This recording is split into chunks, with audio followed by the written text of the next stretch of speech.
Hi guys, so I've just watched episode number 2 of The Bachelorette, and before I even get into any of my commentary or anything like that, I would just like it to be known that I have tweeted Tassos and he has favorited it, so he knows that this girl is alive, so awesome. I'm super excited. He got me this rose. Just kidding, my aunt did, but either way, it's still super nice and I love it. Anyways, the episode started off with Eric's date, and I think something super funny was that when they were driving away in the car, you see this big crowd of shirtless guys just looking on like it's the most natural thing in the world. Like really anything in this show is natural, but I mean, whatever. Their date was super cute, I really liked it. It's a little bit hard to watch, obviously, considering the circumstances. But on a brighter note, did you guys see this Magic Mike themed date? Okay, Andi, I see you there. I see what you did there. Fittingly, Brian was on this date, who I totally think looks just like Channing Tatum, so this Magic Mike theme thing was totally perfect for him. We also had Macklemore, Cody, showing off his guns there, so he must have been super happy to be included on this date. We saw our buddy Craig falling in love with Josh M, like I'm in love with Josh M, using words like he's incredible, and he kept talking about him like 3 or 4 times in this whole thing, so he must have been too excited to be beside Josh or in the same group as Josh while they were dancing. You could just see the glee in his eyes, like just utter bliss. He was so happy.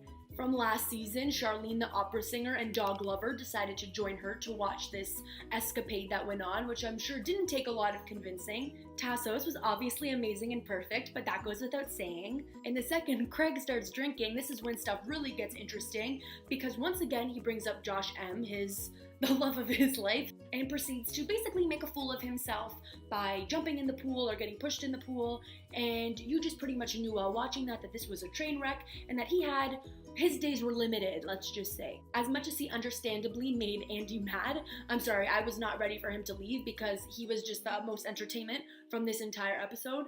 Even when he finally got to sit down beside Andi, she said, "You can ask me anything, I'm an open book." And he decides to ask her the most awkward question, the most random question that he could think of, which is, what's the worst thing about your parents? How is the poor girl really supposed to answer that? I mean, come on.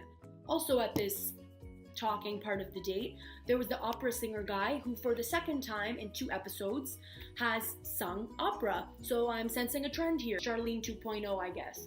So moving on to Chris's date, beside them while they're watching the race are a couple of non-actor senior citizens who are coincidentally there, and coincidentally, only by chance, ask them prying questions about their relationship. Coincidentally.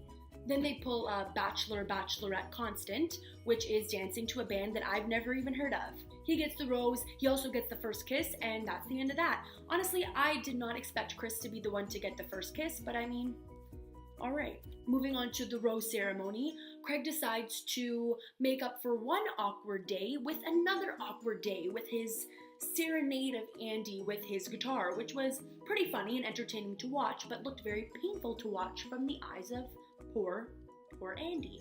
And as we know, that didn't work because him and his pool buddy, Nick S., both went home along with, and this one has surprised me, along with Carl. I thought that he was going to stay a lot longer than he did. And something that made me laugh was Nick S. and Craig, both as they were leaving the house, stumbled in some way. One of them almost walked into the wall, and the other one almost walked into the stairs. So an embarrassing exit to an embarrassing episode. Just between me and you, I kind of think that Craig is going to miss Josh M more than he's going to miss Andi, but that was the end of the episode.